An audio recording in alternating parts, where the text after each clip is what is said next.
If I gave you the binary option of a final answer on whether Gears 5 is a success or a failure, what would be your personal answer? Phil Spencer revealed this week that Gears 5 outsold Gears of War 4 despite 5's inclusion in the Xbox Games Pass from launch, a first for the franchise.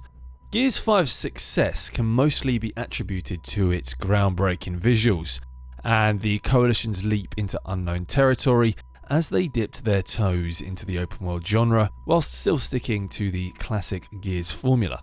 Debuting on Steam for the first time will have helped push numbers up, although a fast ascension of its Gears 5 player base leaves a small community still playing through Steam. The Xbox community is always growing, so there will no doubt be more people with the console than in 2016, but I would have been surprised if Gears 5 failed to outsell Gears of War 4 personally. On paper, Gears 5 is a far more attractive prospect.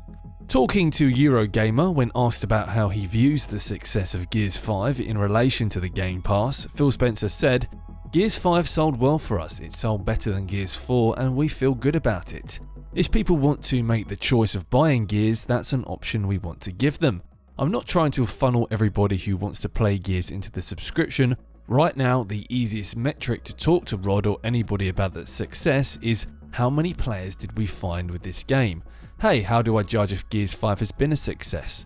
What I will say is we're incredibly happy with Gears 5, it did review well, it has a ton of players, we're taking feedback on certain things, the economy, I see the feedback on the game as well. But I thought it was a great release in the Gears franchise and it drove a ton of players who wanted to go to play, and that's awesome." So to the gaming industry, and Microsoft especially, Gears 5 has been a successful installment. This is something which I think puts fans of the franchise, fans that wake up and play Gears most days, in a weird place, because to most of us that play the game frequently, Gears 5's metric of success is predicated on the online experience, and the online simply wasn't ready for launch in September. Nothing has been more apparent than that. So the general consensus within the community is a feeling of dissatisfaction right at this very moment. I don't speak for everyone, but I haven't seen it this bad since Gears 2. So you've got many fans tearing their hair out as they're seeing all this praise whilst feeling somewhat let down by the online experience's performance and lack of content currently on offer.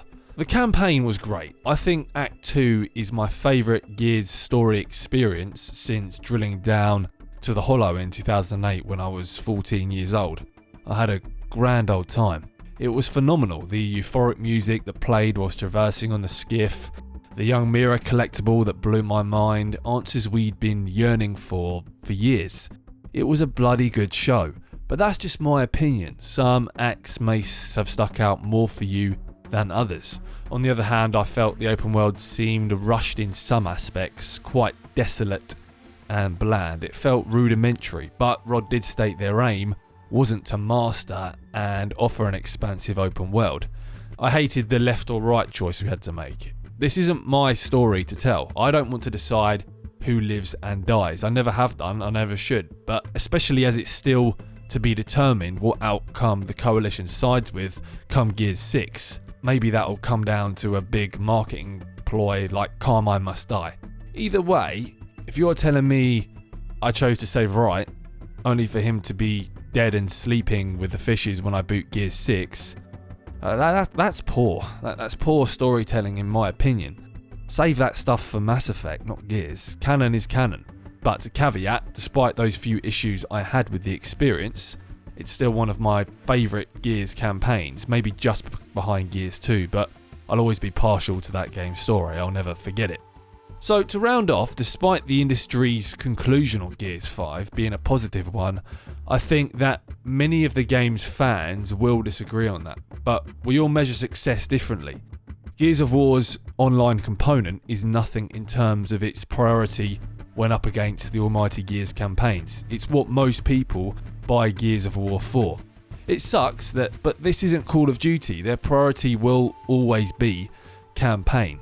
The online experience will come, it will take time, and that may not be acceptable, but that's just the reality with Gears 5 at the moment. That's just where we are. Operation 2 will probably be make or break, but would you define Gears 5 as a success? What's your opinion? Please let me know. Thank you as always for listening to me. I hope I'll see you next time.